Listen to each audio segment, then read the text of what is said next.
Mes propos, tous les propos que je vais tenir ici dans cette vidéo ne concernent que moi. Ce n'est que mon avis, ce ne sont que mes propos. Ça ne concerne pas mes amis, mes proches ou quoi que ce soit. Voilà, c'est quelque chose que je voulais d'abord préciser. Il y a peu, un président de la République française nous a quittés. Mais ce qu'il a dit à un moment, lors d'une célèbre conférence, M. Chirac a commencé par dire « Notre maison brûle, mais nous préférons regarder ailleurs ».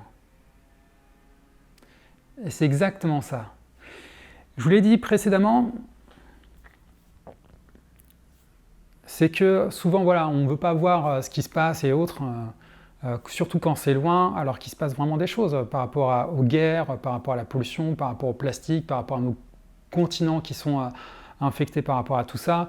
On ne veut pas voir forcément les dégâts du climat, on en a parfois aussi une vision un petit peu restreinte. C'est difficile aussi de concevoir ça parfois à grande échelle, je peux le comprendre. Et on a tendance souvent à se contenter de notre local, de notre petite vie. Voilà, tant que ça ne nous touche pas directement, on ne se sent pas toujours concerné. Et c'est un problème. On a du mal justement à parfois comprendre que ouais, tout nous impacte et qu'il y a quelque chose aussi de plus grand que nous. En tout cas, vraiment que ça peut avoir un impact fort sur nos vies. Et je vous le disais, voilà, il faut voir ce qu'on a au niveau de local, au niveau de régional et forcément au niveau de la France. Je vous en ai parlé précédemment. Il y a des choses qui sont vraiment en train de changer. Et pourtant, ces messages-là avaient été dits par le passé. On le savait, en tout cas, ce n'était pas la première fois où on en parlait. Il y a des messages qui ont été dits. Mais est-ce qu'on a écouté? Notre maison brûle, mais nous préférons regarder ailleurs. Et il a même dit, un tout petit peu plus loin, nous ne pourrons pas dire que nous ne savions pas. Prenons garde que le XXIe siècle ne devienne pas celui d'un crime de l'humanité contre la vie. Malheureusement, je pense qu'on y est. On est en train de faire un crime contre la vie. Par rapport à tout ce qui se fait, si on laisse faire, c'est un crime contre la vie. Il y a des vies, des animaux, des espèces qui ont clairement disparu, qui ont été décimées. Que ce soit de notre faute, par nos actions, la chasse et compagnie, mais aussi à cause justement du dérèglement climatique dont on est en très grande partie responsable. Donc, destruction de la vie, oui, déjà animale, mais on en est aussi à des destructions sociales, sociétaires et autres, et ça va continuer de s'accentuer. S'il y a la montée des eaux, forcément, il y a des terres qui vont être inondées. Et quand je pense, si je ne me trompe pas, aux Pays-Bas qui vivent en dessous du niveau de la mer, est-ce qu'il ne risque pas d'avoir beaucoup de terres C'est à se poser des questions, mais il y a forcément dans nos endroits, au niveau de nos côtes et autres, des endroits, des villages, des villes qui vont certainement être ravagés, qui vont être touchés. Et il y a d'autres endroits sur Terre où la sécheresse va être encore de plus en plus importante. Et forcément, qu'est-ce qui va se passer? Mouvement de population. Que ce soit des populations qui doivent quitter justement ces littoraux, mais aussi de populations qui sont, eux, cernés par la sécheresse, par le soleil et autres, par des grosses températures. Et qu'est-ce qu'ils vont faire aussi? Ils vont migrer. Donc il y a des gens qui ne veulent pas avoir les migrants, je suis désolé, mais il faudrait peut-être aussi penser à ça. C'est que la migration, elle se fait aussi par rapport justement à notre environnement, ce qu'on est capable de vivre et où on est capable de vivre. Donc voilà, donc c'est des choses à y penser. Donc même ceux qui sont d'extrême droite, pensez à ça, l'écologie, ça vous concerne, sérieusement. Monsieur Chirac, il a eu tout à fait raison dans son discours. Mais lui, qu'est-ce qu'il a fait à son époque par rapport à ça? Son discours était important, mais au final, il n'a pas fait grand-chose. Je déplore un peu. Grand homme, il a eu aussi des bonnes et mauvaises actions, mais en tout cas, il a eu le mérite d'avoir porté ce discours. C'était bien. Il y a des gens qui, clairement, aujourd'hui, se battent et essayent de faire porter leur voix par rapport à ce qui se passe. Et il faut absolument parler, ok, d'associations qui sont là depuis longtemps, qui essaient de se battre comme ils peuvent, mais c'est surtout que maintenant, au niveau de la société, on en est à un clivage, on en est à quelque chose de plus important, parce que c'est la société qui est en train de se soulever. Autant il y a des gens qui veulent vivre différemment, et surtout éviter le côté trop industriel, revenir à des choses plus simples et autres, vivre de manière, on va dire, alternative aussi. Mais il y a des gens aussi qui comprennent l'utilité, la nécessité, mais surtout qui comprennent que ça concerne leur futur, leur avenir. La jeunesse d'aujourd'hui qui se mobilise. Et il y en a une par qui surtout c'est arrivé et qui a porté ça, qui a porté cette énergie, Greta Thunberg. Heureusement qu'elle est là. Il y en aura peut-être d'autres qui auront fait ça, parce que là, la jeunesse, clairement, c'est leur vie qui est en jeu. C'est leur survie qui est en jeu. Mais elle, en tout cas, c'est vraiment l'image et l'incarnation de ça, et qui a vraiment pu permettre de lancer ce mouvement. Et elle en est les régies, elle en est un peu l'élément phare, la force, mais elle n'est pas que la force. Je veux dire, elle, sans les autres, elle ne serait pas grand-chose. Et donc, elle a cette capacité de pouvoir quand même de mobiliser les gens et de se faire voir, et surtout d'emmener les autres dans ce combat, mais aussi d'en agacer. Et ça, c'est intéressant, parce qu'il faut en parler. Alors, je ne vous cache pas que lors de son dernier discours à l'ONU, pour moi, ça sonnait un peu faux. J'ai eu du mal avec son discours. Pas dans les propos. Je trouve que les propos sont justes. Il n'y a pas de souci à ce niveau-là. Et ce qu'elle disait avant par rapport au report qu'elle faisait justement des scientifiques, il y a quelque chose de juste, il n'y a pas de souci. Mais c'est la manière dont elle a eu de s'exprimer par ses gestes, sa gestuelle et le ton. C'était pas fluide, ça collait pas et ça sonnait faux, malheureusement.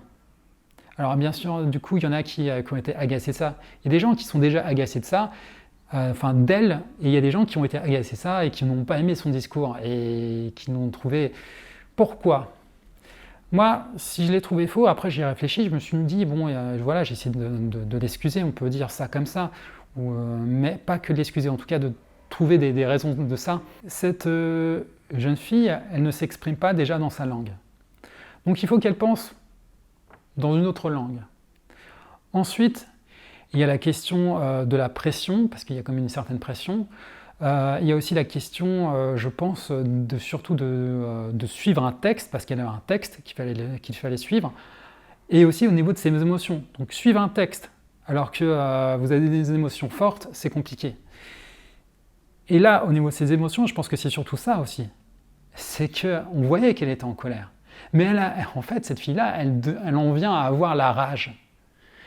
Elle en vient à avoir vraiment une colère qui est là, qui est présente. Et je pense que elle s'est contenue, mais elle voulait certainement hurler. Et à ce moment-là, quand on doit se maintenir cette colère, ne pas être trop envahi par tous ces sentiments, eh bien, ça en devient compliqué, avec voilà, cette histoire de langue, le texte à suivre, et cette colère, ce cri qu'on a envie de pousser. C'est peut-être pour ça qu'au final, ça sonnait un faux. En tout cas, c'était pas fluide. Ce qui était vrai, c'est son message, le contenu et sa colère. Et il y a de quoi vraiment le reconnaître. Cette jeunesse qui est là, il y a une cassure qui est en train de se faire au niveau de la société. Et plus ça va venir, plus le temps va passer et vraiment ça va se monter. Il y a déjà, on le sait bien, une cassure avec le peuple et les élus, les politiques. On voit notamment en France avec les gilets jaunes. Mais il y a déjà des cassures avant et c'est en train un peu de s'amplifier sur certains points. Mais là, ça va être aussi une question de cassure au niveau de la génération. Parce que vraiment, les jeunes, quasiment tous les jeunes, pas tous, mais une bonne partie de la jeunesse est en train vraiment de se mobiliser et comprend que c'est leur vie, leur avenir, leur futur qui est là. Et justement, les gens qui ont déjà bien vécu leur vie, ils ont du mal à comprendre tout ça, à comprendre que le monde est vraiment en train de changer et l'impact vraiment conséquent que ça a. Parce qu'ils ont vécu pendant des années comme ça. Ils ont du mal à justement penser que leur privilège, leur vie va changer. Parce que oui, j'ai envie de parler de privilège. La richesse, la croissance qu'on a eue au niveau de l'économie et autres, c'était un privilège tout ça. On a pu le voir. Et on a pu le voir notamment avec ce qu'on a fait, l'industrialisation, le pétrole au départ qui ne coûtait pas cher et qui est devenu bien plus cher. La nourriture aussi qui a changé en termes de prix. Il y a certains produits qui ont monté en termes de prix. On l'a vu, on l'a senti. Et ça va continuer. Ça risque vraiment de continuer de s'accentuer tout ça. Si on ne fait pas les bonnes choses. Au niveau je parlais du pétrole, bien sûr que ça va augmenter. Et bien sûr qu'on va continuer à avoir des guerres par rapport à ça, des guerres économiques, industrielles, et ça va être compliqué, et de territoire, et de géopolitique, et bref. Il y a vraiment un changement à faire assez rapide au niveau des énergies. Il faut bien sûr passer dans le renouvelable. Et par rapport à tout ce qui est mobilité et autres, c'est sûr que ça va impacter nos économies de manière forte si on ne se bouge pas suffisamment vite et tôt. Comme je vous ai dit, c'est qu'avant on a eu des messages précédents et les messages précédents, ils sont passés, ok, on les a écoutés, c'est bien beau, machin. Et c'est passé. Et c'est revenu de temps en temps, il y avait des messages politiques comme ça qui sont venus. Mais bon, c'est passé encore, voilà. Sur le coup, on fait un petit coup médiatique, où on dit un truc et ça fait plaisir. Et c'est comme justement, tiens, pensons à Nicolas Sarkozy qui à un moment, quand il voulait essayer de se faire élire et tout, il s'est rapproché de Nicolas Hulot, voilà, l'écologie c'est bien et tout. Et une fois qu'il a été élu, Sarkozy, un peu plus tard, il a dit oh, l'écologie c'est bon, hein, ras-le-bol. Hein. Ah, c'était de beaux discours justement aussi à dire aux agriculteurs. Hein. C'est bon, on va arrêter de s'emmerder avec l'écologie, avec toutes ces normes, tous ces machins, c'est bon. Hein. Donc il y en a qui ont fait des coups comme ça. Parce que ça revenait aussi de temps en temps comme ça. Mais non, les problèmes, ils sont de plus en plus quotidiens, ils viennent dans nos vies quotidiennes, ils viennent de plus en plus fréquemment et de plus en plus forts. Et on ne peut plus dire, tiens, voilà, c'est un petit coup comme ça, on va faire un petit coup de com' et c'est bon. Non, ça devient du récurrent, ça fait partie de nos vies et il faut faire avec. Ça ne va pas être des coupes du monde qui vont balayer tout ça. Ah ça, les coupes du monde de football, ah ça c'est le truc génial pour les politiciens qui veulent essayer de faire passer des trucs en loose, des trucs par derrière, ou quand ça va mal, quand ça va pas. Là, tout d'un coup, il y a un grand élan, les gens se rassemblent et tout. Oh, on a pu le voir avec la dernière Coupe du Monde. Là, il y a un élan solidaire. Oh, c'était génial, c'était beau. Super. Mais ça n'enlève pas les problèmes qui sont là. Et malheureusement aussi, à cause des médias, et c'est leur manière de fonctionner, les médias, les gros médias, c'est que du coup, ils ont tendance à oublier d'autres choses, à parler d'autres choses. Et pourtant, ils ne sont pas justement des choses politiquement, des lois qui sont passées et qui forcément ne plairaient pas forcément à tout le monde et à tout le peuple. Voilà, il y a des choses qui sont oubliées et c'est vraiment dommage. Tout ça, ça va garder, ça va rester. Greta Thunberg, elle énerve. Je peux le comprendre. Mais à ce moment-là, parlons aussi justement de ça, parce qu'il y a une vraie révolution qui est en train de se faire. La jeunesse qui est en train de monter dans la rue, et ce clivage, ce contre qui va se faire, entre la jeunesse qui est là et justement le côté un peu arriéré, vieille France, ou en tout cas la vieille manière de penser et de se manger avec ses privilèges, il va y avoir une lutte. Et il y a une révolution qui doit se faire. Une révolution au niveau de nos sociétés, au niveau économique, au niveau industriel, technologique, mais il y a une révolution justement d'âge qui va se faire de plus en plus. Et ça, au niveau des révolutions qui se passent à chaque fois, il y a une loi qui est très intéressante. Schopenhauer, justement, il disait que au niveau des révolutions, les révolutions subissent 3 étapes. Et ça, c'est très intéressant. Encore là, Idriss Aberkan en parle très très bien de ça. C'est quoi? C'est première étape, au départ, on dit que on trouve ça ridicule. La deuxième étape, on trouve que ça devient dangereux. Et troisième étape, c'est évident. Ridicule, dangereux, évident. Et c'est exactement ça qu'on est en train de vivre. Il y a des gens qui sont encore attachés à l'ancien monde, pas l'ancien monde, en tout cas à l'ancien temps, ou à ce qu'ils croyaient du temps de leur époque et du monde, et qui ne voient pas justement ça, et qui trouvent parfois ces discours ou ces côtés un peu alarmistes un peu ridicules. Il y en a d'autres par contre qui sont un peu plus conscients de tout ça, et qui trouvent ça un peu dangereux, et notamment les industriels. Pour eux, ça commence à leur faire peur, ou ça va contre leur économie, et ils ne veulent pas de ça. Et ils essaient de lutter contre. Il y a des lobbies qui sont là, qui sont puissants. Alors qu'ils devraient voir justement qu'ils pourraient s'embarquer dans la brèche et justement profiter de ça, de s'embarquer sur des nouvelles technologies. Il y a vraiment des nouvelles... Ouais, il y a une nouvelle économie qui est là, qui est en train de se mettre en place. Il y a vraiment des emplois à créer sur tout ça, des innovations à faire, c'est extraordinaire. Et c'est vraiment dommage d'aller contre ça. Parce que de toute façon, c'est le futur. On ne pourra pas lutter contre ça. Kodak, pendant longtemps, ils ont voulu maintenir leur côté pellicule et ils se sont ramassés la gueule. Excusez-moi de parler comme ça. Ils n'ont pas voulu voir le numérique. Ils se sont basés toujours sur cette pellicule, sur le chimique, mais à un moment, ils n'ont pas vu justement ce tournant qui était là et qui était pourtant petit à petit évident, qui était le numérique. Bref, c'est un exemple. Mais ridicule, dangereux, évident. Greta Thunberg, pour l'instant, elle est dangereuse pour beaucoup de gens. Ces gens qui sont là, qui sont en train de la critiquer, ils essayent en fait, comme je disais, de voir encore leurs privilèges ou que ça ne change pas, que ça reste un petit peu comme il en est. Mais là, on ne peut pas balayer. Je vous ai dit, c'est des choses qui sont là, qui reviennent constamment et c'est ponctuel. Et ça deviendra de plus en plus fort.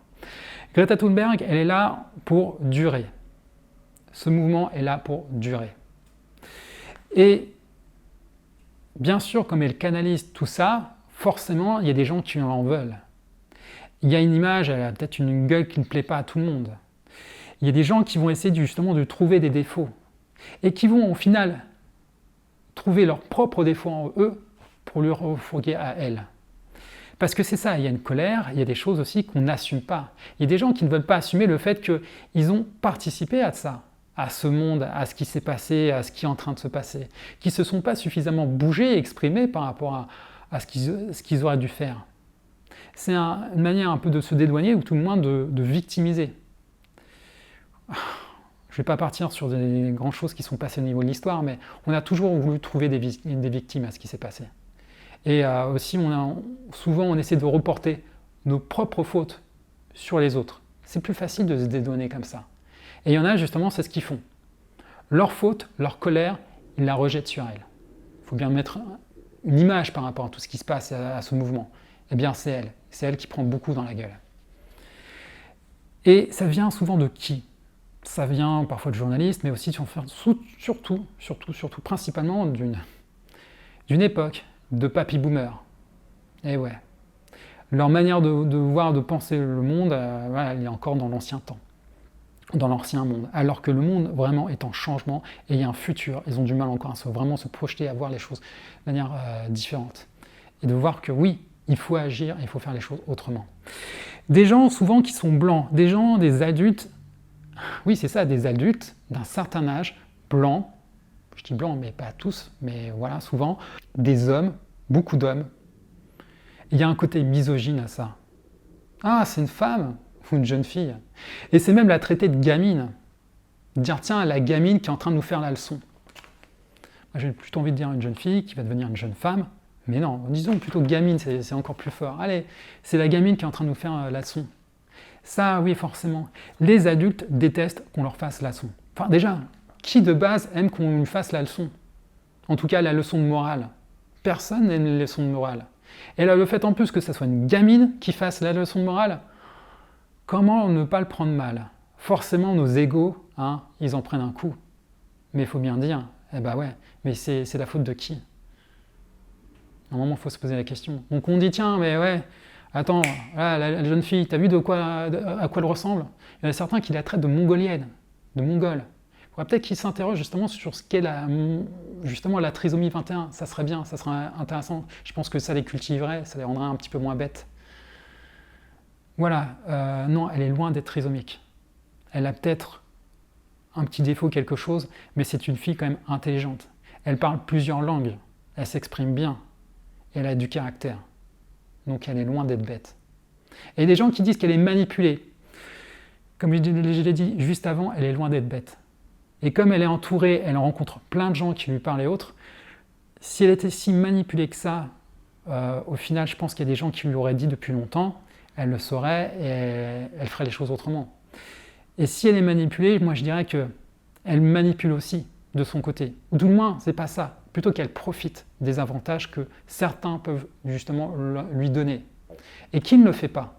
Qui ne manipule pas l'un ou l'autre à ses avantages justement, quand ça nous arrange justement, pour les choses positives ? Bien sûr, au niveau de nos amis, on évite de le faire, au niveau de nos consciences, on évite de le faire, mais plus ou moins d'une manière ou d'une autre, dans ce qu'on fait, dans ce qu'on dit, on manipule toujours d'une manière ou d'une autre. On a en tout cas un pouvoir par rapport à ce qu'on fait.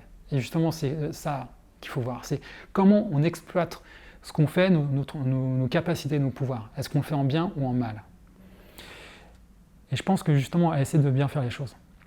En tout cas, elle a essayé de le faire de manière correcte. Parce que une enfant, on dit oui, mais elle n'apporte pas de solution. Mais c'est une enfant. Repensez à ça. C'est qui doit justement faire en sorte que les enfants, ils ont juste à se préoccuper simplement de bien vivre et d'apprendre et de bien grandir et de devenir des adultes responsables. Ce sont les adultes qui doivent normalement faire en sorte que les enfants, justement, ils aient une vie épanouie et qu'ils soient après, qu'ils deviennent des bons adultes. Ce sont aux adultes de faire en sorte que le monde soit meilleur et soit bien pour leurs enfants. De faire en sorte, justement, de prendre les bonnes actions, les bonnes décisions.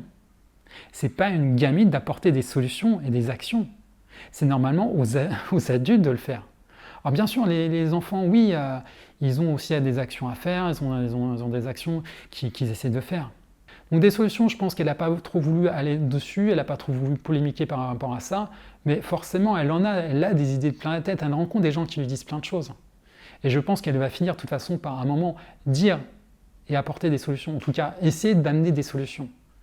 Mais les solutions, normalement, c'est avant tout les adultes qui doivent les amener. Et comment elle aurait pu faire autrement? Comment les gens, la jeunesse peut faire justement pour faire les choses autrement? Parce qu'on l'a aussi accusé, et on a accusé du coup elle et d'autres jeunes, d'avoir intenté un procès à l'ONU, voilà, d'être partis là-dessus. Il y a des procès qui sont en train de se faire. En France, on parle de quoi? C'est quoi? C'est le procès du siècle. Il y a un procès contre le gouvernement qui a été lancé par plusieurs associations parce qu'ils n'ont pas fait le boulot en termes d'écologie, en termes, voilà, à ce niveau-là. Il y a un procès qui est en train de se passer. Mais il n'y a pas qu'en France, dans d'autres pays, il y a des procès qui sont lancés contre des États ou des institutions, justement par rapport à ça, par rapport à l'écologie. Le fait que le job n'a pas été fait ou a été mal fait. Et elle et ses enfants, je pense qu'ils s'y sont bien faits, ils ont bien fait de faire ça. Moi, personnellement, je trouve qu'elle a eu raison. Parce que, qu'est-ce qu'ils devraient faire? Quelles actions ils ont normalement? Qu'est-ce qu'ils ont sinon? Qu'est-ce qu'on est capable de faire? On est des actions. Eh bien, généralement, ce qu'on fait, on essaie de protester, on ouvre sa bouche. C'est ce qu'ils font déjà, ils manifestent. Ce qu'on peut faire, c'est justement essayer de faire des actions militantes. Essayer justement d'aller nettoyer la ville, la banlieue, les poubelles, d'aller essayer de nettoyer la mer comme on peut, les plages et autres. Il y en a qui le font déjà, des actions militantes, et ces jeunes-là, parmi ces jeunes, il y en a qui font partie justement d'associations et autres qui font justement ça. Donc ils le font déjà. Mais est-ce que ça suffit? Non, il y a toujours des pollutions et une industrialisation qui produit beaucoup de plastique et mal, ceci, cela, et puis des gens qui continuent à acheter. Mais voilà, ils essayent de faire, ils essaient de mieux faire. Mais voilà, en tout cas, ils font des actions et ils se responsabilisent. Qu'est-ce qu'on peut faire d'autre? Eh bien, à un moment, à part ouvrir la gueule et essayer de faire des petites actions comme ça pour essayer de nettoyer, eh bien, on essaie de faire des actions plus militantes, plus coup de poing. Et ça devient un peu plus compliqué. C'est ce que fait Greenpeace. Et ils sont toujours très borderline. Ça devient compliqué. Donc, il y a un moment où aussi, qu'est-ce qu'on fait quand on en est arrivé là? Est-ce qu'on se radicalise pour aller plus loin? Et là, ça peut prendre des tournures qui ne sont pas bonnes et qui vont contre les lois. Ou est-ce que justement on essaie d'utiliser à ce moment-là au mieux les lois pour justement se défendre? Action de porte-parole, d'ouvrir leur bouche, de manifester, ils l'ont fait. Action militante, ils le font. Action légale, ils ont que ça maintenant comme recours pour aller plus loin. Voilà pourquoi elle l'a fait. Pourquoi elle a raison? Pourquoi ils ont raison? Ils ont raison parce que cette jeunesse, c'est leur vie qui est en jeu. C'est leur avenir, c'est leur futur, c'est eux. Et c'est aussi les générations d'après. Je veux dire, nous, on est à une certaine génération. J'ai quoi? J'ai 38 ans. J'ai que 38 ans, ou j'ai déjà 38 ans. Mais je sais déjà que je vais voir le monde se dégrader, ça m'inquiète. Et les enfants qui vont être là, qui vont nous succéder, qu'est-ce qu'on va leur laisser comme héritage? C'est quoi notre héritage? Vous avez pensé à ce que va dire nos enfants ou à nos petits-enfants quand ils vont nous regarder ou quand ils vont penser à nous? Qu'est-ce qu'ils vont dire à ce moment-là? Est-ce qu'ils vont se dire « Ah, mais est-ce qu'ils vont penser à nous? Nous, on est en train de se battre pour essayer de survivre. » Et l'humanité, est-ce qu'elle aura une possibilité à ce moment-là? Et je pensais notamment à Trump. Il faut que j'en parle, Trump. Ce mec-là a une vision déformée Ah ouais, il a une vision déformée des choses, c'est un truc de dingue. Il voit des fake news où il Il reçoit une information et il la met à sa sauce, il la déforme et il en a une vision complètement déformée. C'est un truc de fou. Voilà, je parlais de Trump parce que je voulais parler de Trump parce que c'est une des personnes qui bloque le plus. C'est quelqu'un qui a du pouvoir, président quand même de la première grande nation au monde. Et il bloque beaucoup de choses, alors qu'il y a des gens qui veulent s'engager dans son pays. Il y a des maires qui veulent s'engager, justement, par rapport à toute l'écologie et autres. Et voilà, lui, il bloque tout ça, les institutions, et c'est compliqué. Et un homme comme ça, comme lui, ou d'autres, si plus tard il y a leurs enfants, leurs petits-enfants qui s'adresseraient à eux, qui leur diraient « Et toi, pendant que j'étais en train de grandir, qu'est-ce que tu as fait pour moi? Qu'est-ce que tu as fait pour la planète ?» Il va dire quoi, Trump, à ce moment-là? Il va dire « Oh, j'étais au golf, j'étais en train d'insulter les journalistes de fake news, j'étais en train de tweeter. » C'est ridicule. Et vous, politiciens, journalistes et autres, ou même vous en tant que simple individu, je ne sais pas ce que vous faites, qui vous êtes, mais qu'est-ce que vous aurez fait à ce moment-là? Qu'est-ce que vous allez dire à vos petits-enfants quand ils vous poseront la question? Qu'est-ce que tu as fait pour moi à cette époque? Là, ça y est, je suis en train de vivre et tout, et c'est la merde autour de moi. Je suis en train d'essayer de survivre. Qu'est-ce que tu as fait toi à ton époque? Ça me paraît, moi, évident. On est dans la troisième étape. Pour moi, dans mon esprit, c'est évident. Pour certains, ils en sont quand même encore à l'étape de ridicule. Cette première étape, loi de Schopenhauer. Pour d'autres, non. C'est dangereux. Les lobbies, les industriels, pour certains en tout cas, parce qu'il y a des industriels qui ont quand même compris vers quoi il fallait aller, c'est évident. Mais il y en a d'autres, pour eux, c'est dangereux. Leur économie, c'est lutter contre leur économie. Greta Thunberg, elle est dangereuse.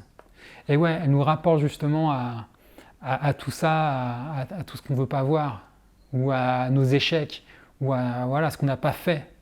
Elle est dangereuse, parce qu'elle nous attaque dans notre ego. Si ça avait été une fille noire, musulmane, mais ça aurait été terrible. Mais il y en a certains qui l'auraient incendiée. J'imagine même pas. Donc déjà là, elle gêne, elle est dangereuse. Mais alors là, ça aurait été le comble. J'imagine même pas. Cette fille-là, elle va grandir. Elle est là pour durer. Pensez-y, cette jeunesse qui est là, elle va grandir. Et qui c'est qui va venir au pouvoir à ce moment-là? C'est cette jeunesse. Parce que cette jeunesse, ça sera justement une jeunesse encore plus militante. Ça sera une jeunesse qui sera encore davantage dans l'action. Et forcément, elle voudra faire vraiment bouger les choses. Donc qu'est-ce qu'elle va faire? Elle va prendre le pouvoir. Et vous, si vous étiez justement au pouvoir avant, maintenant, et que vous n'avez rien fait, qu'est-ce qu'elle va vous dire justement, cette jeunesse? De quoi elle va vous accuser? Si vous êtes au pouvoir, si vous avez du pouvoir, si vous êtes un grand industriel et justement vous ne faites rien pour l'écologie, peut-être qu'un jour justement on vous accusera de crimes contre l'humanité. Parce que c'est ça, on peut parler d'écocide et on peut aussi justement parler de crimes contre l'humanité. Laisser faire et justement permettre aussi l'exploitation, la destruction et autres,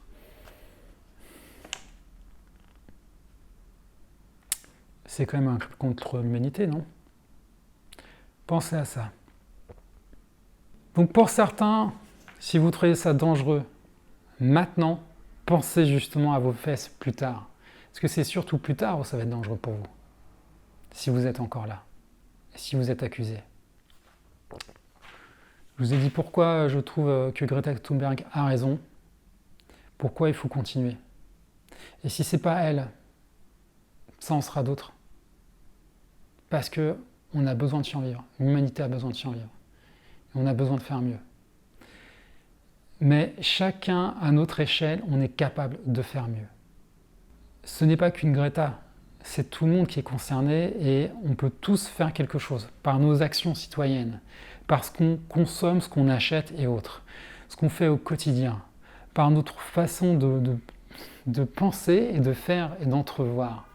Et si justement on veut entreprendre, eh bien entreprenons justement dans le bon sens et autrement. Il y a vraiment quelque chose à faire. Et je pense que c'est ensemble qu'on va pouvoir justement aller dans la bonne direction. On peut le faire avec dureté, si on n'agit pas rapidement, c'est qu'à un moment, on aura vraiment plus le choix. On sera plus à la dernière limite. Ça sera trop tard. Et vu tout ce qui va se passer après au niveau des bouleversements, de ce qui va se passer, ça va être le chaos. Ça va être pas cool du tout. La manière dont on va devoir agir, dont on va faire, on va devoir prendre des mesures drastiques et qui seront plus que contraignantes, qui sont complètement contraignantes, même de manière, on va dire, militaire. Et là, ça va être très dur à vivre. Donc autant qu'on fasse les choses maintenant, plus ou moins à la cool, qu'on s'y mette tous ensemble et justement qu'on aille dans le bon sens. Au lieu d'être là près au pied du mur et de faire les choses avec rudesse et qu'on nous impose complètement justement des changements très durs et une vie très dure. Voilà. À vous de voir comment vous voulez faire les choses à votre échelle, mais je pense qu'on a tous à agir et faire en sorte que ce monde se porte mieux. Alors, vous dites que Greta Thunberg, elle n'apporte pas de solution. Comme je le disais précédemment, ce n'est pas une enfant d'apporter des solutions. C'est aux dirigeants de prendre les décisions et d'apporter les solutions. En tout cas, les solutions, il y en a. D'en apporter, il y en a qui essayent d'en apporter. Il y a des associations, des entreprises qui développent et qui essayent d'apporter des solutions. Et malheureusement, parfois, ils ne sont pas pris en compte ou alors il y a des normes qui bloquent et il y a des politiciens ou des lobbies qui essayent de les empêcher et c'est une catastrophe, ça ne va pas. Il y a une aberration. Et il y a des projets qui essaient justement de voir le jour et qui ont du mal parce qu'il manque de financement et autres. Donc vraiment, si vous êtes un dirigeant, si vous êtes un politicien, c'est à vous de prendre les décisions. Ça me paraît un peu évident, c'est pas à une enfant de prendre des décisions et c'est pas à elle de trouver les solutions. Elle peut vous en parler, c'est sûr. Et justement, parler de solutions, tiens, j'en parlais de quelques-unes. Des solutions pour plein de trucs différents, mais rien que ça, labourer autrement les sols au lieu de tuer les vers de terre. Parce qu'on a des sols, la manière dont justement ils sont travaillés, c'est une catastrophe. Et après, on a des terres qui s'effritent, qui sont beaucoup moins bonnes et autres. Les vers de terre qui sont là normalement justement pour régénérer la terre, pour la nourrir et autres, s'ils sont tués, s'ils sont là, voilà. L'énergie renouvelable, ça, on le sait bien sûr, mais un bon exemple que je voulais donner par rapport à ça, qui est super intéressant, c'est l'île de Samsø. Samsø, c'est vraiment à étudier. Il y a Arte d'ailleurs qui a fait un documentaire là-dessus et je l'ai regardé et j'ai trouvé ça génial. Et c'est carrément les habitants de l'île qui ont développé, mis en place justement tout un projet par rapport à ça. Au départ, c'était une idée du gouvernement de faire une région test, mais au final, toutes ces exploitations, ça appartient justement aux habitants. C'est une collectivité vraiment qui s'est tournée là-dessus et c'est génial et ça marche et maintenant ils sont complètement voilà. On peut parler justement de pays sans pesticides, il y en a en Asie mais c'est pas encore tout à fait ça. Mais en tout cas voilà, je sais qu'en Inde il y a un état qui vraiment est en train de se tourner au 100% bio. Ils le sont soi-disant mais en termes de capacité c'est encore délicat et ils sont encore en train de s'améliorer. Ce que je veux dire quand même c'est qu'il y a aussi pas mal de pays qui ont interdit des pesticides et glyphosate et compagnie. Il y a des gens qui se disent mais comment on fait si on ne met pas de désherbants, de produits chimiques et autres. Il y a des techniques par rapport à ça, il y a une manière de faire. Il faut se tourner justement sur des gens qui ont mis en place des techniques. Et peut-être que ça vient déjà de ce que vous utilisez comme moyen, comme outil, mais aussi votre type d'agriculture. C'est peut-être aussi quelque chose à revoir.